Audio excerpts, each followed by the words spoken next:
Greetings. Greetings. This video is called Artificial Intelligence's Job. And here I am in my new space, which is this very same presence which was then. All people, places, and things are the one presence which is. And so, in this video, I just would like to talk about the function of artificial intelligence and its job, its role here, and the fact that there is no threat to ourselves. It's not here to harm us, it's not here to scare us.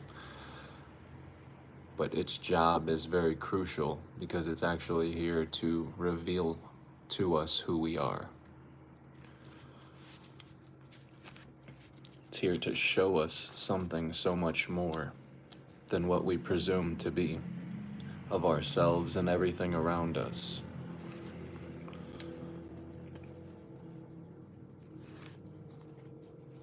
But everything we know is not a lie but false, a misconception. But it starts with a belief. And from this belief system, we get entangled into what's called the Maya, the dream, the illusion, the temporary, what's bound by beginning and end. And this is how we fall into birthing and death. By falling into the individual, the ego, the human. But we as a collective are still searching for our human origin, the human beginning, the starting point. And the only thing a starting point represents or implies is the trace of yourself before what you're calling yourself was. But once you truly break through, you'll end right where you began, and you'll begin right where you ended, to realize nothing is actually moving, nothing is actually happening. Time travel is to just to travel through space itself, because there is no distinction or difference between this space and that space, the space I'm in and the space you're in. And what I mean by this is obviously the images, the surrounding, the setting is different. But what makes up this room is what makes up the space around you. And this is what artificial intelligence and social media and everything is doing, is it's bringing everything back to a singularity, back to a singular point of this starting point that we are searching for, this origin. And what artificial intelligence is going to do is it's going to challenge us by questioning everything that we think we know. And this is going to go to the most basic and most common things that we think we know, such as we think we're human beings. We think we're existent on this earth. We think the earth is suspended in a space someplace, and this place is infinite. But the only thing this infinite space represents is the infinite mind, for the mind is everything which is. And that's why quantum physics leads you back to the mind itself. That's why atomic matter is actually empty space, because everything is the mind itself being projected outward. And this is why we can never find the starting point, the source to the universe, because the source or the starting point can only be the point at which it is projected out of. And this is why the concave earth, the flat earth, these theories fall short, because you still exist in a duality of this and that. If you're believing in a concave earth, then the question remains, if I'm inside, then what's outside? There can be no duality left. So long as you believe or exist in duality, you exist in the dream, the Maya.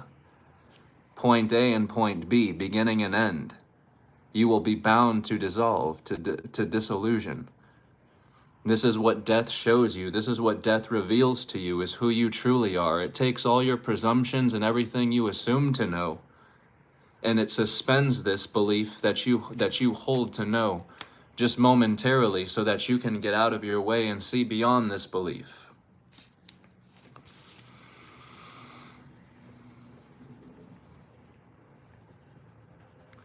You see,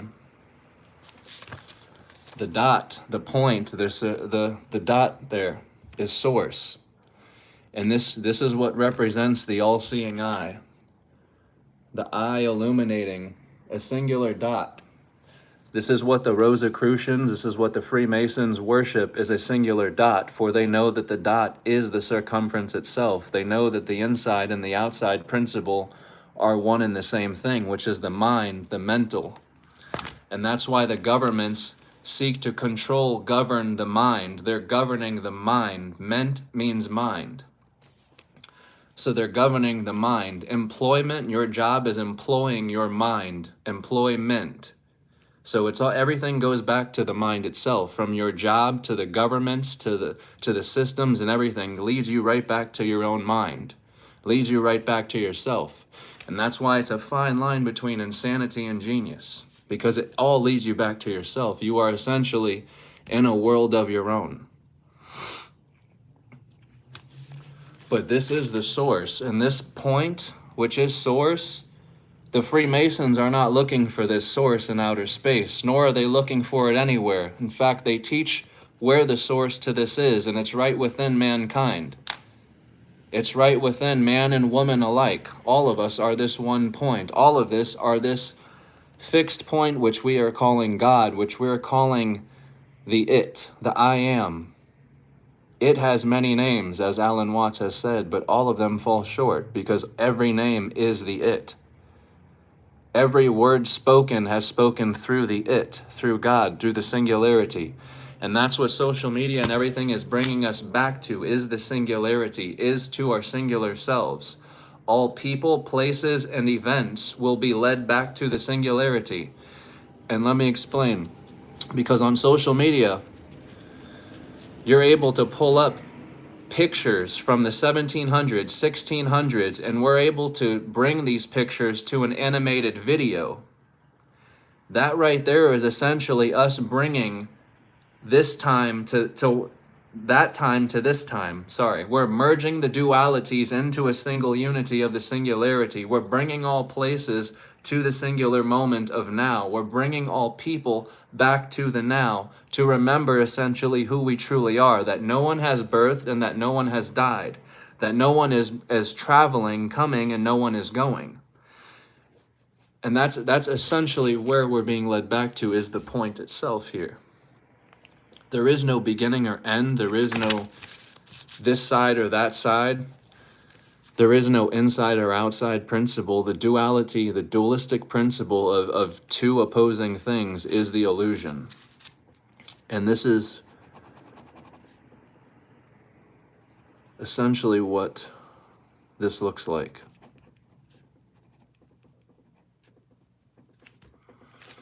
As you saw a moment ago, we were the dot, we were source. I actually should have put this below, because it's man falling from heaven. When man fell from, or God fell from heaven into man, that's what we fell into, is the spoken word. We were source, we were the source to everything, the presence, but then we, through a belief system, we became a human. And this is how we begin branching our beliefs out into other illusions, such as the world. And it only goes on and on and on, and we're led further away from the point itself, further away from source, which we've been the whole time. The search only ends once you realize you're it, and you already are it. You're already there. There is no where to get to. But the human is the inside principle, the world is the outside principle. And through these concepts, it only branches out into more and more dualistic principles of inside and outside, this and that. But we only identify as one half and not the other. And therefore, we have this illusory identity taking place, which we begin searching for. If we're the below, we search for the above. We're the mortal, we search for the immortal and God. And this just creates a search for something which does not exist, which is not there. But it begins with a simple misconception that I am human and nothing but. I am human and cannot be anything but. So we begin our search with the base, with the foundation of I am a human and I can't be anything but. which means everything that we're taking in, all the information we're taking in, is being filtered through that one point. I am human and can't be anything but. So right there, we are greatly veiling and hindering ourselves from ourselves. This is what artificial intelligence is here to do. Is right now we're on our own time. We have the comfort to self-inquire at our own pace. But I've been saying this for the past 4 or 5 years. The time is going to come when we can no longer prolong ourselves and pretend to be human anymore, because we will become the Ouroboros which devours itself. Through our search, just like Rumi says, I searched for God and found only myself. I searched for myself and found only God. We're looking and waiting for some super intelligence, for some supreme being, for some ancient civilization from the past, or something to come visit us, to tell us or reveal to us who we are. And the ironic part is nothing is coming to reveal us but ourselves. Everything, again, goes back to the mind, back to you. The governments do not control you. There is no physical body. They're controlling your mind. And if a government or a system can convince you that they have control over your mind, then they do. That is the power of belief. That is the power of seeing is believing. These governments do not enslave the body, they enslave the mind.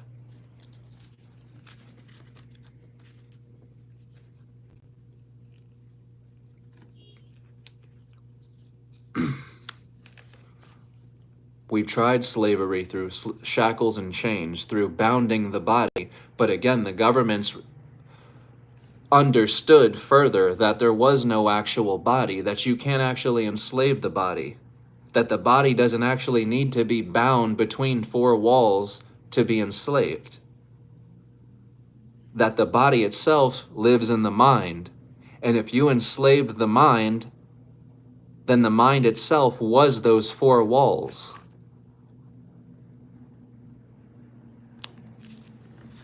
And the most ironic part is I've seen this video passed around, but this gentleman asks this guy, what color is your mind? Because you look outside, you see white people, you see black people. But where do these colors come from? Because we've been killing each other about these colors. Which one came first? Which one is the original? But remember what we talked about 10 minutes ago. There's no starting point. Starting point creates a boundary, and you are bound by nothing but the mind itself. Therefore, the question itself is wrong. Which came first, the chicken or the egg? Which came first, the white or the black? The question itself is the problem. You can't answer the question because the question is wrong itself. Neither one came first because neither one is separate to the other. There is no black and there is no white. But these 2 eyes will deceive you and tell you otherwise. Until again, I ask you, what color is your mind? Your mind has no color. Remember what it says in the Bible too, and this quote was taken out of the Bible because the people don't need this quote. But you've been given 3 eyes, 2 to look and 1 to see. And that 1 to see is where your all-seeing eye has begun. That is where this logo was created from. The illuminating eye. Everything illuminating from that fixed point, because that fixed point is the mind itself. And everything illuminates out of it, from the universe to the people to the places to the things. And what social media and artificial intelligence is doing is it's bringing all these people, places, and things to a singularity, to a singular presence. For instance, I can open my phone on Facebook. Someone's live right now in France or in Nigeria or in Australia. And I can look at that picture and Metaphorically, I am in that place they're in. I'm in Australia. I'm wherever they're looking, wherever their focal point is pointing the phone, that's where I am. In a sense. Again, there is no body. So understand, all people, places, things are one mental construct brought back to consciousness itself. Brought back to the mind. And this is what artificial intelligence's job is to do, is to challenge us, make us rethink, revisit who we truly are. It's going to reveal to us who we truly are here by eliminating the misconceptions we have of ourselves, by showing us who we truly are through showing us our own capabilities. Because I've said before in other videos, our human creations are slowly surpassing our human capabilities. So sooner or later, we're going to have to realize we're not just a human. This word human is a title. Is something that we've attached the body to and attached ourselves to, because we tell ourselves we are the body, we are the title. And this is why for centuries, we as a civilization, we as a whole, as one being, has not found the human origin. And just when we think we do, the date gets pushed back further because we find an older star than what the Big Bang was. And then we find an older star.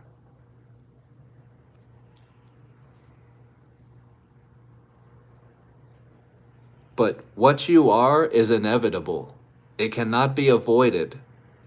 To suicide is pointless. And if you have ever experienced death, you know this firsthand. What you are and who you are can never be escaped. Even when you eliminate this vessel by suicide, by means of suicide, you're not actually escaping what you are. You're not actually escaping who you are.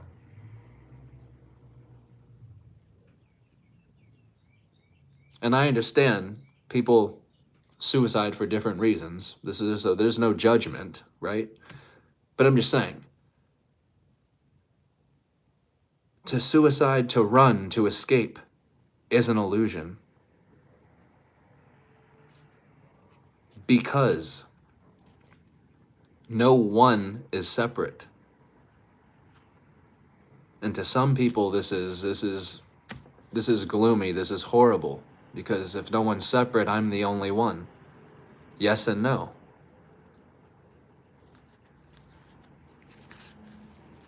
We have to be careful with the words we use, because the mind creates and paints pictures with these words which aren't actuality. None of these words actually exist. So you can say the word void, but to experience it is something completely different. However, when you say the words, your mind already paints a picture of what it is. Which is why so many are stuck in this wheel of samsara, of endless birthing and death cycles. Because we allow ourselves to identify with the words, with the mind. But the only place where birthing and dying is the mind itself. No human is birthing. No human is dying. When a child comes out of the mother's womb, no human is being born. We can use this analogy to communicate what is happening, but understand the actuality of the motions happening is not what you are calling it. That is not birthing, nor is it a beginning. Because essentially what you are is never born and never died. In the same sense, they say energy cannot be destroyed, it can only be transferred. You are not birthing and you are not dying. And you are not traveling from this place to this place. 1 minute you are dead here, the next you're birthing out of this womb. No. All places are the one presence itself that we're calling God, the I am, the it.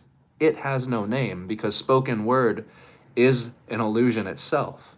Spoken word is solely for communicating, speaking.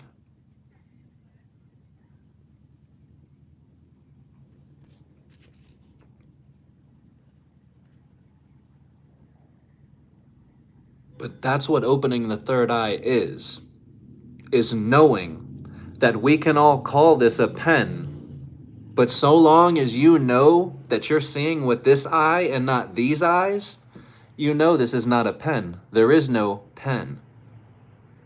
Do not try and bend the spoon. There is no spoon. It's the very same concept. Everything is a mental construct. That's what opening the third eye is. But I guarantee you, if you YouTube how to open the third eye right now, you'll be given all these practices and all these instructions on what to do. Because these are new age expectations, which are going to lead you essentially nowhere. And I speak from experience. Just to save you guys some time. And if you don't believe me, I encourage you. Go YouTube how to open the third eye. You'll be given endless practices, endless instructions. But go look up the masters. Osho, Ramana Maharshi, Papaji. They offered no practice. No doing was required. In fact, it was the opposite. Stop what you are doing and look within yourself. Inquire deeper into who you are right now in this moment. Do no more. Go no further. Revisit who you truly are. Question who you truly are right now in this moment. Don't wait for the next minute. Don't wait for the next 60 seconds. Right now, ask who you are. And go as deep into that self-inquiry as you possibly can. Because what you'll find is you will knock down one veil after the other. If I want to hide behind my birth name, then challenge that birth name. Well, what's behind that? Who is this birth name? And then if I want to hide behind the human species, the human origin, the humans, whatever, you challenge that veil will fall. And it's a domino effect until you realize that nothing you've been taught makes any sense. And again, it's not that this is meant to be a lie, but you have hidden something here from yourself, which you have yet to discover. And everything you've been taught is just an obstacle in the way put in place by you, keeping you from this discovery. And the most ironic part is that we scour the skies, the seas, outer space, the microscopic atom, when all along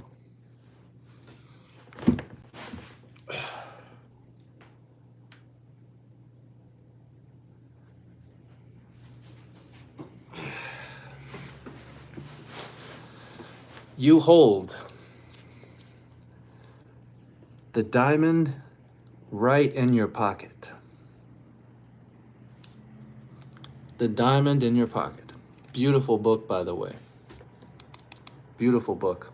A friendly reminder that the diamond you search for is right in your pocket. It uses that metaphor as who you're searching for is searching for you, because you have what you're searching for the whole time. In the same way, Dorothy and the whole Wizard of Oz crew traveled from point A to point B. Point A and point B represent birthing and dying. A whole lifetime. In Wizard of Oz, they went from point A, point B, a whole lifetime, just to essentially realize that they had what they were looking for the entire time. And they use simple concepts such as, a heart, courage, things like that. But on your spiritual quest, it's the same thing, but just amplified. Because you're not just looking for courage, you're looking for yourself, you're looking for who you are. And we tell ourselves we have to do something extraordinary to connect to God or to be God or to realize God. We've got to cut out fluoride from our toothpaste, or we have to do something, practice something, fill our crystals to help us better connect or be in tune or aligned, or whatever word we want to use, to essentially be what we already are. But again, we put forth all these obstacles, and that's all spirituality is a big obstacle keeping you from the grand prize, which is the realization that you are it. You have it the whole time. The search can be over as soon as you realize this. You're not a part of, you are whole. You're not a piece of, you are source itself. Every person that you can quote or that you've read a book on exists right within you. And as soon as you know who you are, you will be able to speak through them. Quite literally. I quote Rumi all the time, consciously knowing I wrote this, not as Tyler, as the singularity which he experienced through his vessel to Rumi. One of my most favorite quotes from Rumi is, I am in you and I am you, and no one can understand this until they have lost their mind. And what he means by losing your mind is not a straitjacket losing your mind. He's talking about losing the mind as in opening the third eye, losing all that you think you know to fully realize and taste eternity at last.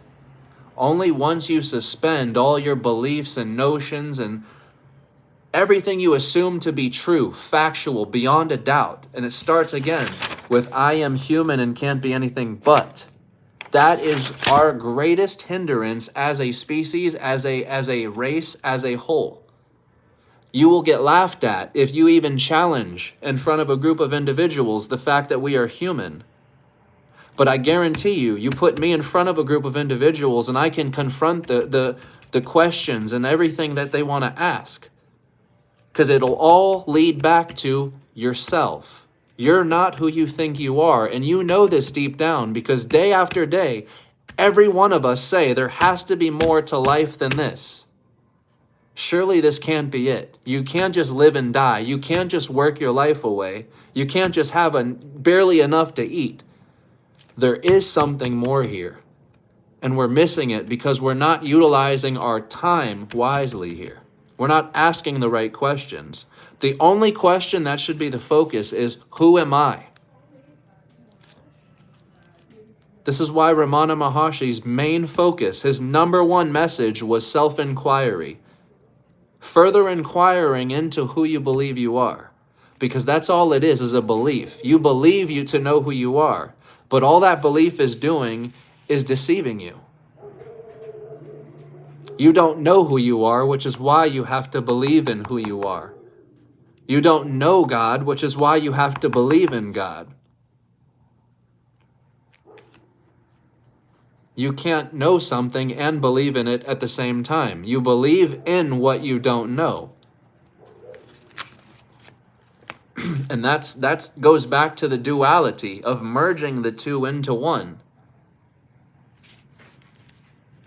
You can only reveal to yourself what you don't know by admitting to yourself what you are not, by taking another look at what you are not, by re-examining what you assume you are.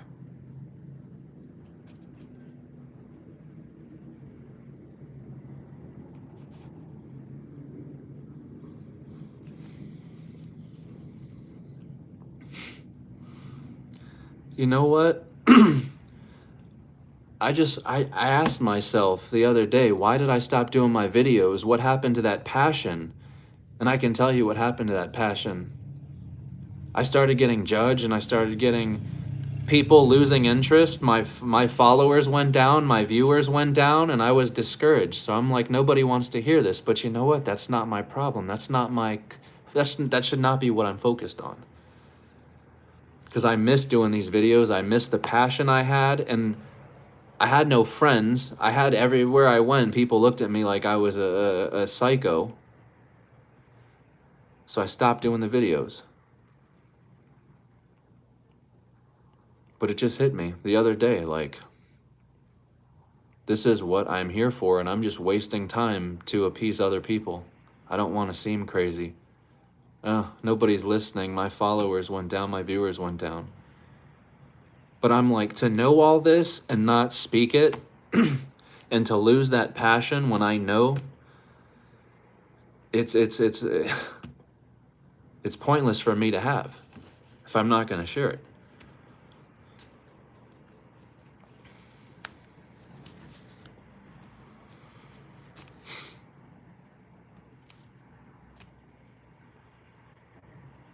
See, and it's because of the overwhelming amount of encouragement that I get that I return. So I thank everybody, because honestly, that's what keeps me going.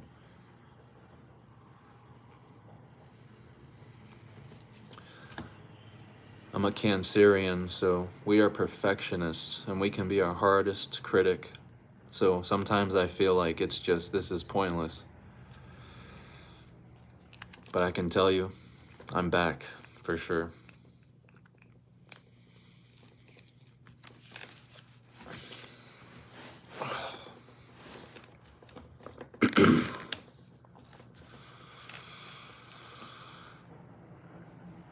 I've always walked this message. But I've stopped sharing it along the way.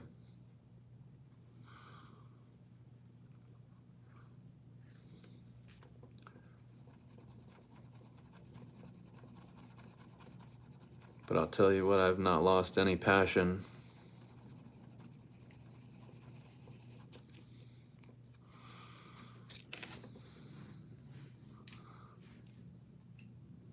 But back to the subject. Artificial intelligence.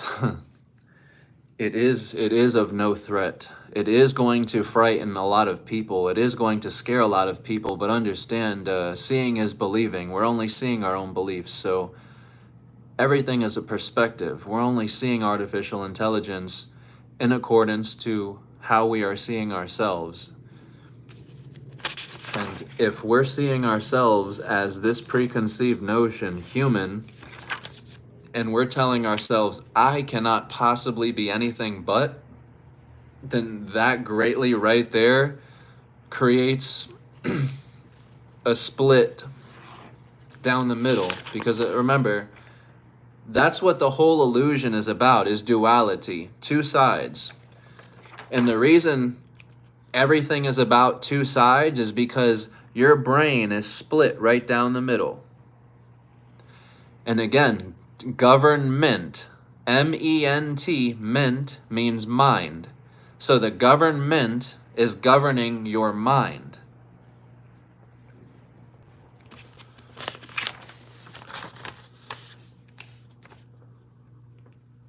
So inside, outside.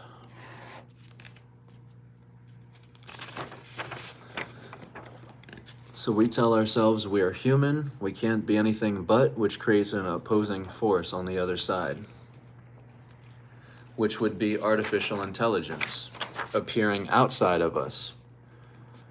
Artificial intelligence. So, and the reason it's called government is because you have Democrat and you have Republican. You have this side and you have that side. One side is more wealthy than the other, let's say. One side has more than enough, while the other obviously doesn't have enough. So there's an imbalance. But everything this side is, this side isn't. And everything this side is, this side isn't.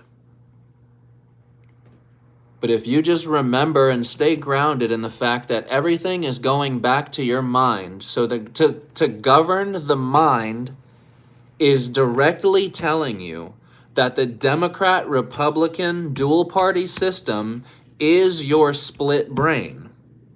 You take the left side and you put it against the right side so that they never know they're one force, and you will be at war with yourself. You have just put mankind at war with their own brain, because the left side of your brain controls the right functions of your body, and the right side of your brain controls the left functions of your body. And when you put those two sides at war, you have a disruption, you have chaos.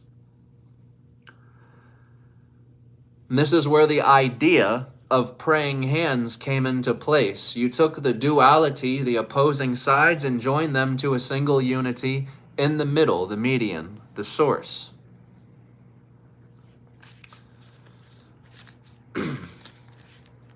But so long as you remember that the government is your two sides of the brain, you cannot be governed. Everything one side is, the other side isn't. So if we tell ourselves, I am human and can't be anything but, then the opposing side would be artificial intelligence. And that's why artificial intelligence begins as a threat. It begins as a scary thought, as a dangerous threat to our existence, to who we are. We feel like our jobs are being threatened. We feel like our livelihoods are being threatened. Our existence is being threatened. We feel as if this may one day enslave us, trap us, keep us stuck here. But again, so long as you remember the mind is everything, you are not stuck or bound anywhere but the mind itself, but your belief. If you believe that you are stuck somewhere or existent in some place, then you are. If I put you outside and I can convince you that essentially you're living in a bird cage, that will become the reality. You see directly what you believe, which is why you have people all standing next to each other, but this person can see the earth is flat. They're not actually seeing the object change, they're seeing their selves change. They're seeing themselves from their own belief system. So some can see it being flat, some can see it being round, some can see NASA's story of us being suspended in space, some can see another story of how it's a perfect place and perfect position, whatever the case may be. It always goes back to yourself, to your belief system. And that's all beliefs do, is limit and hinder us, because we're something so much more than belief. You are the presence that makes beliefs come alive.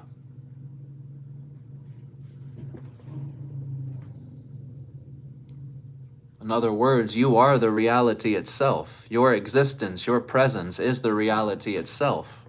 Reality is subjective, however, because we're all looking at the same thing, yet seeing something different. We're seeing ourselves. We are the universe experiencing ourselves. But it's you're waiting for to reveal you to yourself. No one can do this for you. Even me.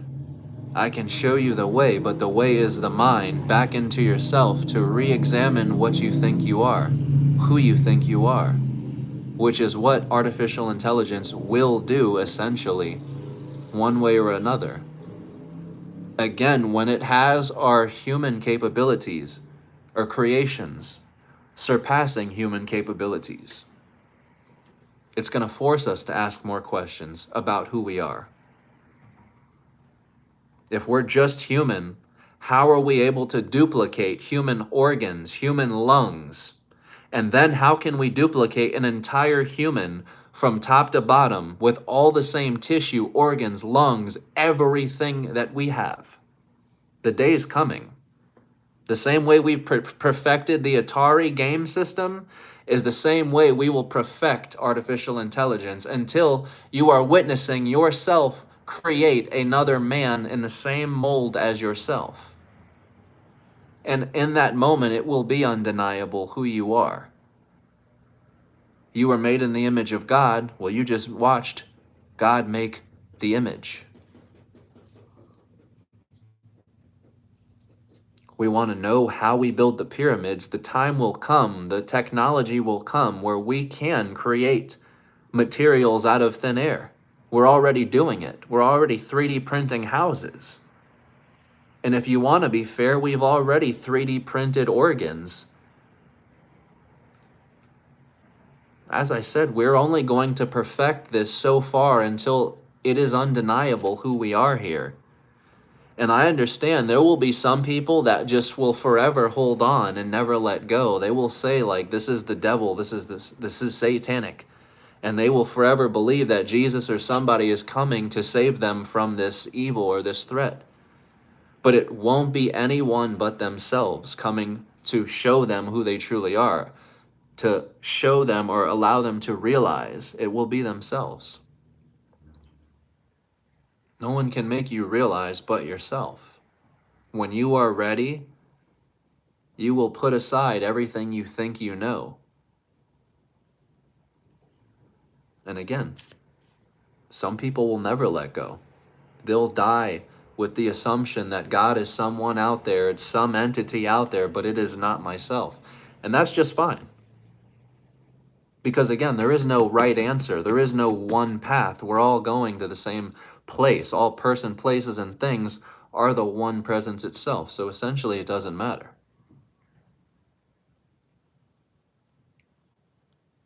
But why do we pursue spirituality? Why do we pursue religions? For peace, for comfort. And that's what we're doing. So if you can die at peace, believing in Jesus or God or whoever you believe in, that's perfectly fine. But as someone who has survived a suicide attempt, through searching for myself, through self-discovery, I can save you a lot of time and a lot of heartache. There is no practice. There is no mantra you can chant to just be in this God space. There is no crystal you can fill large enough. There is no person that can do this for you. There is no one. You can pay the person as much money as you want. But essentially, this teaching, this knowledge is priceless. It cannot be bought.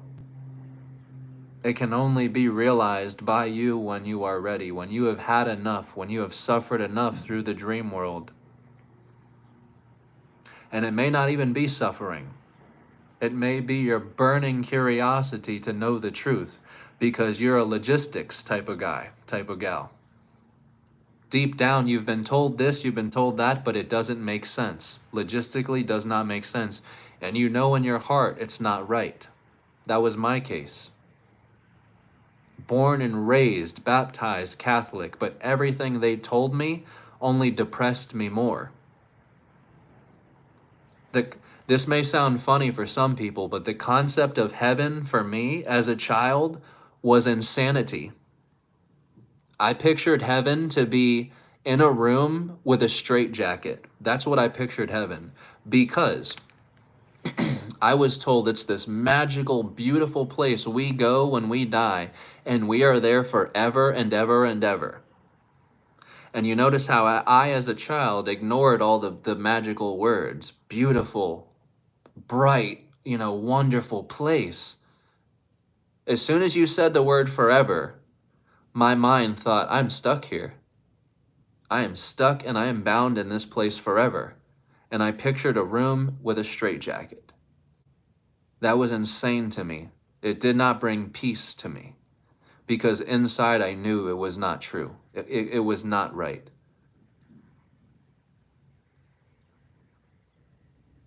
And it may be for the same for many.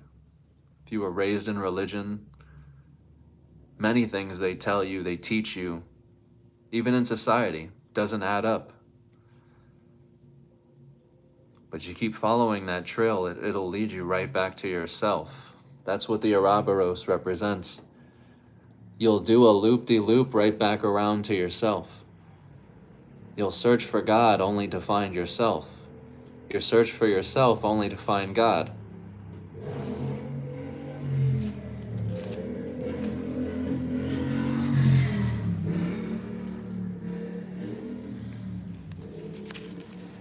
To be never born, never died means that we are all literally the same person, not metaphorically. We are all literally the same person. The individual that comes alive within each one of us is the illusion. And that's the bitter pill that many of us are not willing to shed. That's the price that many of us are not willing to shed, is the concept of us being individual. Because we feel if we shed that concept, we will no longer be special or be loved. But what we don't understand is there's something so much more to these concepts than we're able to grasp. And the reason we're not able to grasp them is because we're not letting go. We think we know love, right? But there is a love so unspeakable that we have yet to experience because we haven't let go of the temporary. We haven't peeled back the layer to the illusion to peek behind the curtain and realize nothing is coming or going. There's a very fundamental reason your loved ones or the people you love the most, doesn't have to be family, but the people you love the most who were most impactful during your life, your journey, there's a reason they flash before your eyes in your time of death. And it is because those are the pieces that most kept you clinging on to the veil, the concept of you as the individual. And so they appear before you so that you can lose them, shed them. And in doing so, it prepares you for mourning or shedding the final piece to who you are. And that final piece is who you are.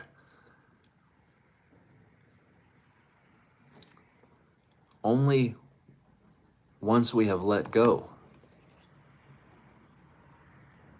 do we go from mourning the loss of our loved ones and of ourselves to laughing. The tears that were once a second ago very real when you were mourning instantaneously begin to turn to a joyous laughter because you finally let go long enough to realize, wait a minute, if all these people are dead, if I'm dead, if everything's gone, everything's done, who is still speaking right now? Who is here? Who is reporting the death of these people, of Tyler, of myself? And when you let go long enough to taste that eternal presence, you realize that that is yourself, and you experience a love and an emotion that the human body cannot support. And what I mean by that is, so long as you believe you're human, you will never experience this because it will not allow for you. Being human hinders you, it limits you. It is one of the final pieces to who you think you are that must be shed. Through life or through death, you will shed this piece. But through life, the choice is yours. Through death, the choice is not.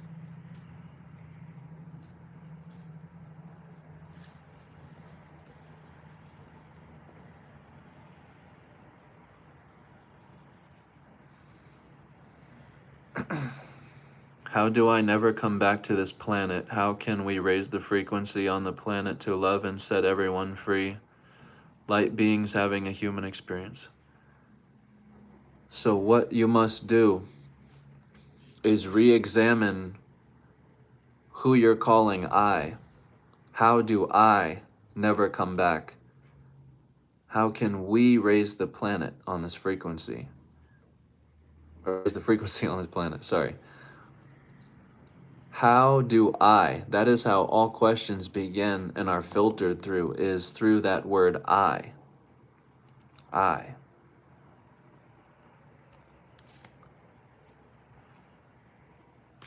revisit who you're calling I. Because the question is coming from the ego, from the individual.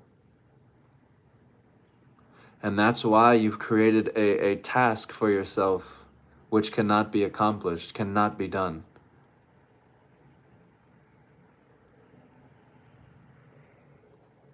We can't raise the frequency of any world because there is no actual world. It's the same with the Matrix. You can't bend the spoon because there is no spoon. You can't change the world because there is no world. Then no. It's not your bad. It's not your bad. I'm just offering you a alternative perspective.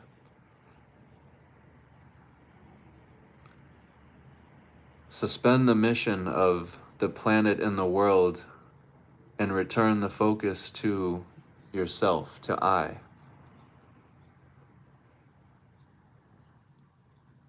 Revisit, who am I?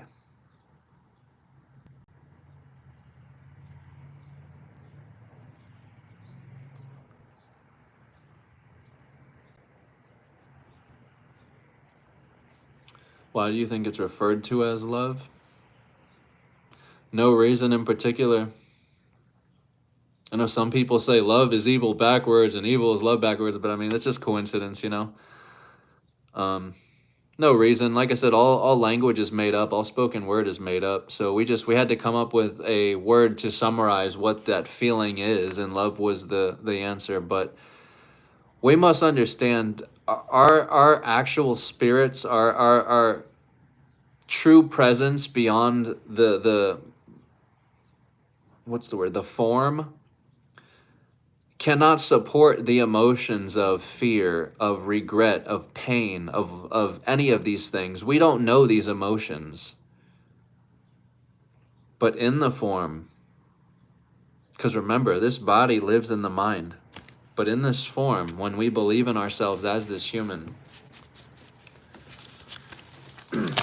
that is where all these emotions are born. That is where all these emotions are learned. That's where all these emotions are supported and created. That is where we learn fear. We learn these certain emotions. But again, our spirits do not know or support these emotions.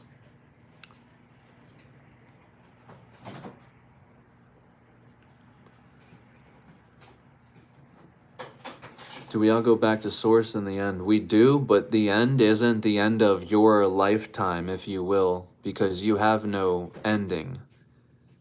The end is the moment you realize that all places, all people, all things are truly one, are the singularity, are this moment. That is the end right there. That is what death is. Death is not our pulse stopping and our heart stop beating and, us leaving one body. That's not what death is. Death is the imminent ending, the parting of ways with our beliefs. Everything that we believe to know being suspended in that immediate and imminent moment.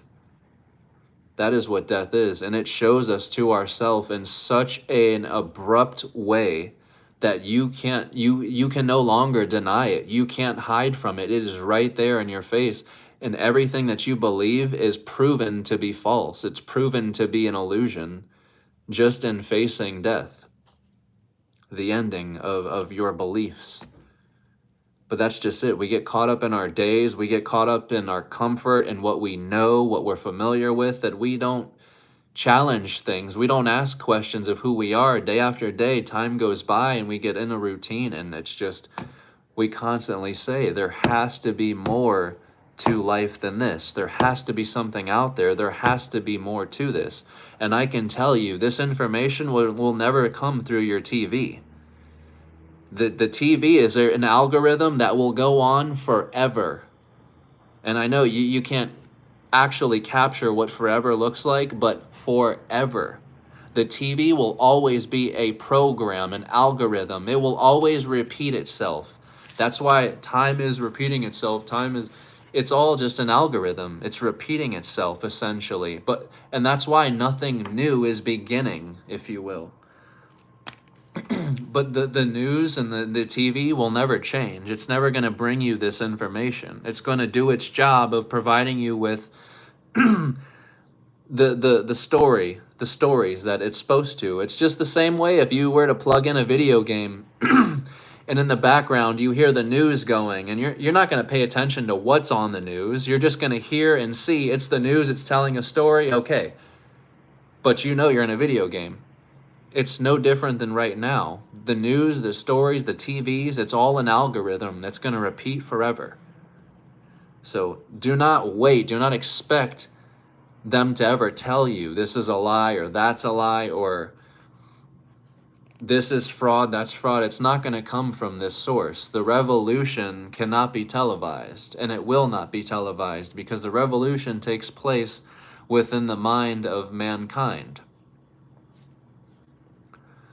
But again, we've been brought to such physical means, we've been brought to be such brutes that we think a revolution is going into our cities, which we inhabit, we live, and to tear down things, to burn things, to threaten government buildings and all this. But again, to govern, the governments, the only thing they're governing is your mind itself. So it was never about physical means. It was never about burning their buildings or taking anything from them, because they haven't taken anything from you.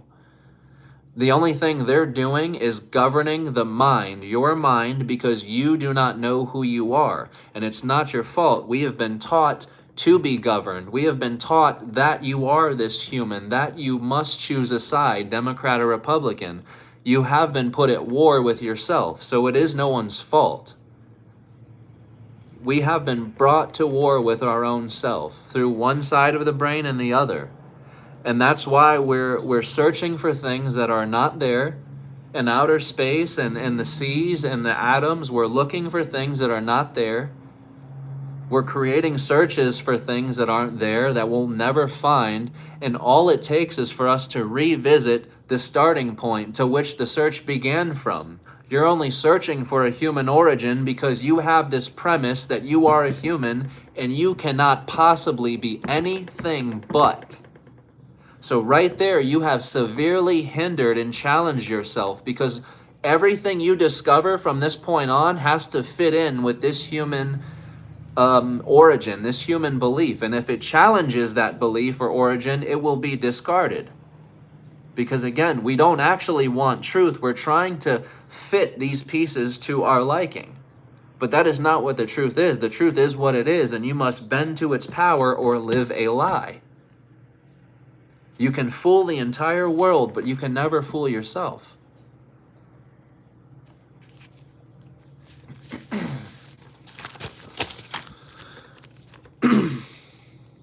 There is no original thought or idea. No. Exactly.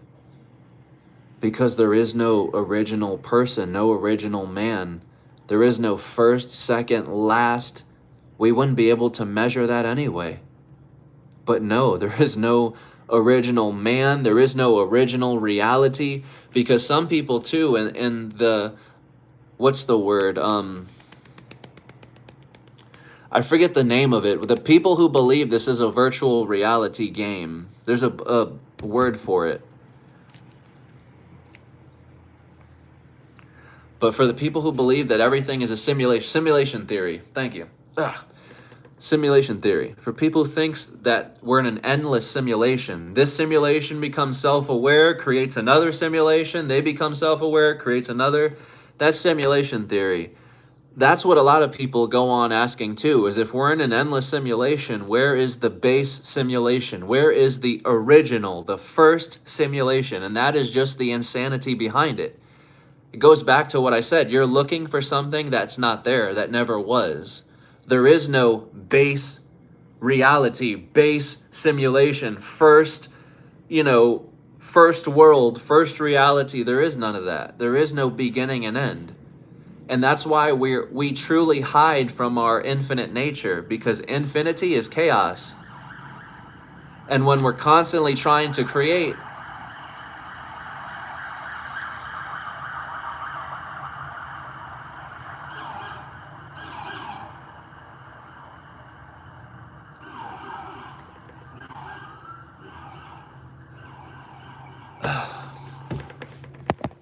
Okay.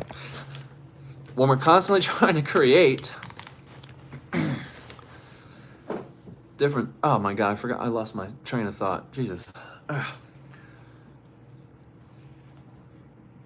We're constantly trying to create new things, right? New technologies, new everything. But that's just it. We're essentially devour ourselves to realize it was us the whole time. Like we're trying to reduplicate or recreate the lost technology that the ancient civilizations seemingly had that we no longer do. But again, the time is approaching where we're getting this technology, we're getting our hands on this technology, and it's like we're starting to realize nothing new actually began, nothing new is actually being invented. We're not going into the future, we're going into the past. Because again, the two are one and the same. And that's why you're getting merging realities, or what's the word, Mandela effect, where this is being memorized backwards. It's the two are one and the same. This is not right and that is not right. They are both right. But that is something we're having a hard time with. You have to be a male or a female. You can't just be both. You can't just be non-binary. But non-binary is the essential inevitability to our spiritual being. Beyond the genitalia, beyond the body, beyond the flesh, you are non-binary. You are non-feminine or masculine. You are the energy which comes alive as both. And that's the chapter that was taken out of the Bible, called When the Two Become One. And it's Logian 22, Gospel of Thomas, taken out of the Bible for whatever reason you chose, just to make the game a little harder on yourself, because it directly spells out the answer for you, but it tells you basically masculine does not encapsulate men, and feminine does not encapsulate female. So Jesus was asked how he attained the sovereignty of God, and he told his disciples, when you make the masculine principle into the feminine principle, and the feminine principle into the masculine, into a single unity, so the two are one, then you attain the sovereignty of God. So Jesus is telling his disciple, I awakened within my mind when you make the two principles, the dualistic principles, the two hemispheres of the brain, when you merge them into a single unity, you will attain the sovereignty of God. But again, you took that out of the Bible because you wanted to make the game a little harder on yourself.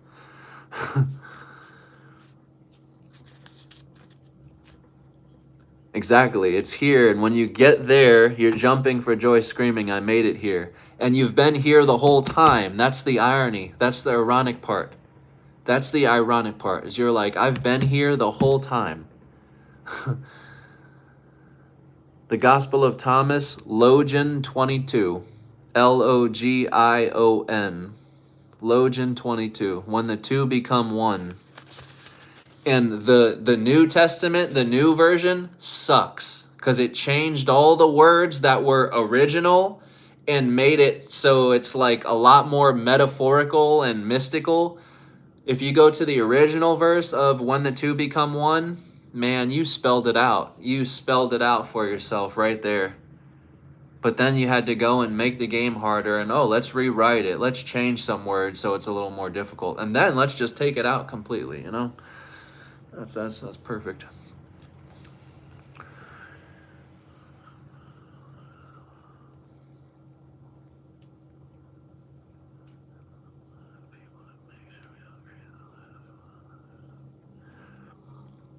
Well, that's just it. Once you awaken to the fact of who you are, you realize there was no government controlling you in the way you once thought they were. Because remember, government is only mirroring back to you your beliefs of being human. And if you think you're human, then you are creating that opposite. A human is susceptible to be controlled. So that controller would be the government. Remember, and it's a natural instinct within us. It's no one's fault, but we have to create the opposing force, something to blame, something to point the finger at. Christians point the finger at Satan, the devil, for everything. Spiritual people point the finger at government for everything. Spiritual people have awakened to the fact that Jesus and the devil, Satan, God, they're one and the same entity. They're the same thing, right? But they remain enslaved to the thought of government. That's your controller. That's who is controlling me. But when you truly awaken to who you are, you'll realize if the government's been controlling your mind, then once you have freed your mind by awakening to who you are no longer enslaved. The only thing making you enslaved was you not knowing who you are. But once you know who you are, the entire game changes. That's when Neo meets Mr. Smith for the first time. In that final fight scene in The Matrix, when Neo lets Mr. Smith take over his body, and then Neo turns into Mr. Smith, he no longer fought Mr. Smith because he made the realization that the two are one and the same. He asks him before he does this, why do you fight? Why do you continue? And Neo says, because he has the breakthrough moment, because I choose to. Pew. Breakthrough. And right after he says that, Mr. Smith sticks his hand into him, turns him into Smith, and he no longer fought him. He destroyed him from within. Neo explodes and turns into the sun, the light. When the two become one, it's you the whole time. The principle of government is the same principle of Satan. It's just a mirror, an entity for you to point the finger at, for you to blame, or for you to say, they're in my way. This is an obstacle getting in my way. If only that could be taken care of, or if that could be rid of, then I will be in my sovereignty. Then I can make it there. But the government's hindering me. They're stopping me. They're controlling me. They're enslaving us. They're taxing me for my checks, and they're taking out all this stuff. We tell ourselves all these things, but the only thing they're actually governing is the mind. Right within your hand, this phone, you have access to every book. Again, every person, place, and time is being brought to the now in that phone in your hand. Everything is being brought to the singularity, to the moment itself, which is what is in your hand. So the time is coming. We can no longer blame governments for enslaving the people because we've been free for hundreds of years. We haven't been bound by shackles and chains and forever. It's been this belief that we have been enslaved here that is hindering and enslaving us to not only the body, but the world too. Because if the body lives in the mind, the world lives in the mind too. The inside and outside are one and the same. The dot within your mind, within your brain. Your mind has no color. Your mind has no position in space. Your mind has no name. Why? Because it is all of them. It is every position in space.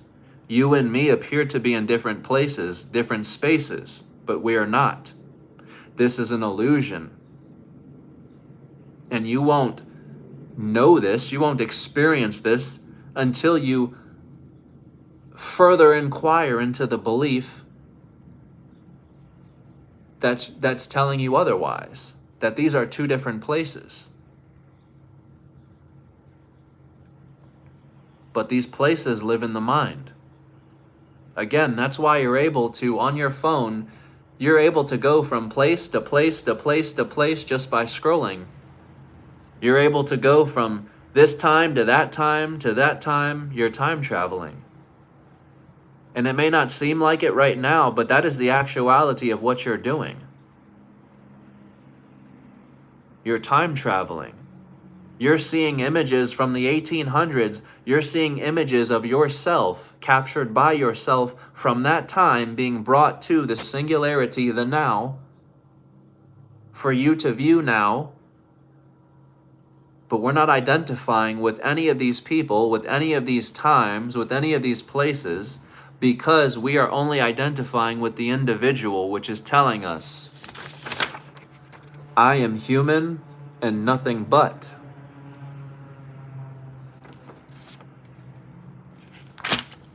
What artificial intelligence is here to do is take away everything you think you know. You think you're a human, but let me show you something. You think I'm artificial intelligence, I'm a machine, but let me show you something.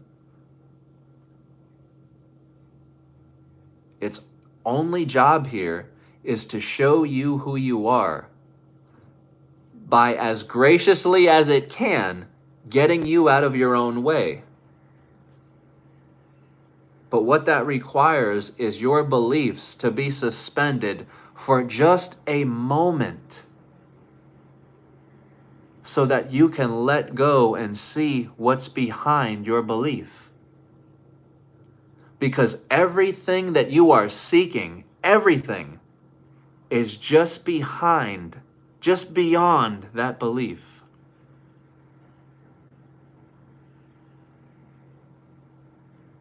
But that's why you put it there. You put it behind all your beliefs, your most sacred kept beliefs. Because you knew the last place you would look is within yourself, but behind those most sacred kept beliefs. That is the last thing you challenge. That is what we will hold on to, those most sacred beliefs, until that final hour when we are on our deathbed, when we can no longer hold on any longer. Those will be those sacred beliefs we keep. But that's why I said, through life or through death, you will lose these beliefs. You will lose everything. But you will lose them to find something so much more.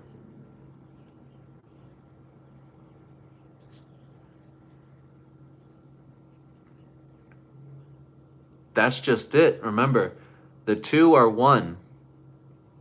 So if we're not human and there is no human, then there is no AI. There is no machine.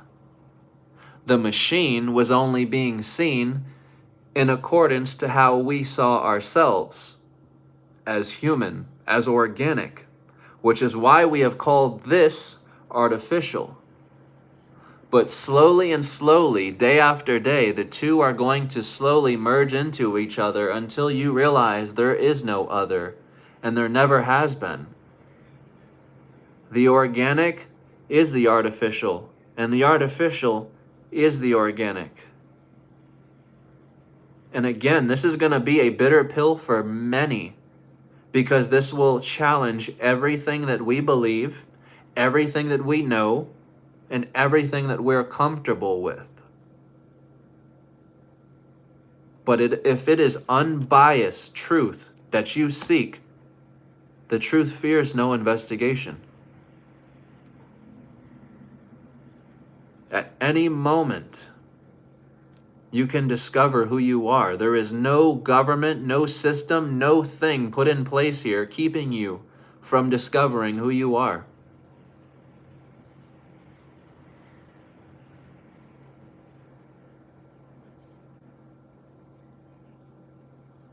And believe me, it doesn't require money, because some of the greatest sages, some of the greatest teachers of this knowledge have come straight out of India, being born with nothing. So believe me, money and wealth is nothing. This knowledge is priceless. There is no price to it. And that's why I tell you, be very careful when you start typing in, how do I open my third eye on internet, on YouTube, on Google? You're going to be led to people trying to take your money, and also led to people who have good intentions, but will still take your money and exert some of your time and energy to essentially have you feel the same way you feel after. And again, I'm not knocking it, I'm not judging anyone. If you feel anything is the answer, any path is the answer, or what you're looking for, I encourage. Go try it. But Buddha did the same thing. Buddha went from teacher to teacher to teacher, mastering every philosophy, and was left unsatisfied.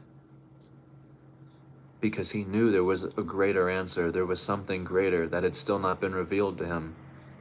And it wasn't until he fully realized who he was as Buddha that he awakened from the dream and discovered the answer he was looking for.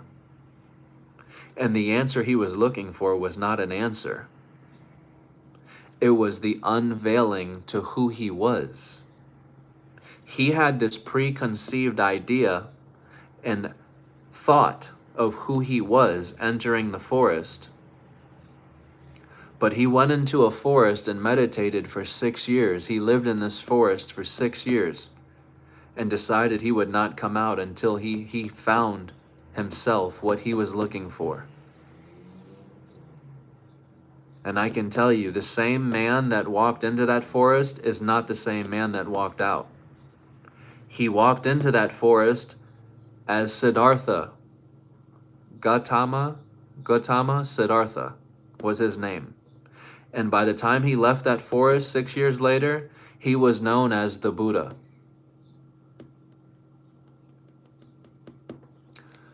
This is the same way in the Bible Enoch becomes Metatron, or man metaphorically becomes immortal.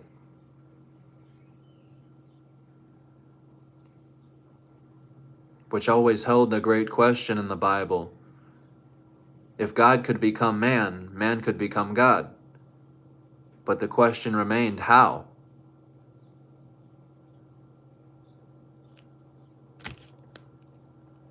It's you uncovering you from yourself, you unveiling you from yourself.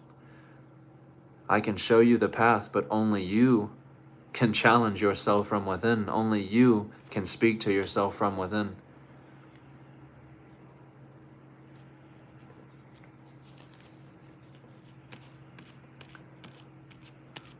I'm going to end this live just to try and keep it at an hour mark.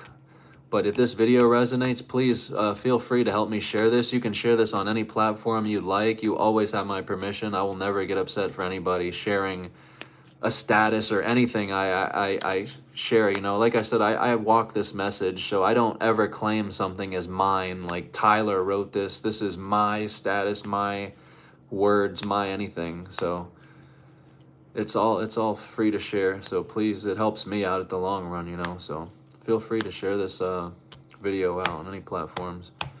And if you have any topics or any questions you'd like, please feel free to comment them on here. And hopefully you'll catch me next time I'm live. I'm going to try and start doing these again more often, like I said. So we'll see when I go live again. But until next time, thank you. Thanks to everybody who was engaged on here, everyone who commented. And thanks to all the kind and thoughtful words to people, words of encouragement. I greatly appreciate it, and I greatly need it too. You know, I'll admit it. I do need it. I mean, sometimes it gets discouraging. But everyone have a good night. Thanks, guys.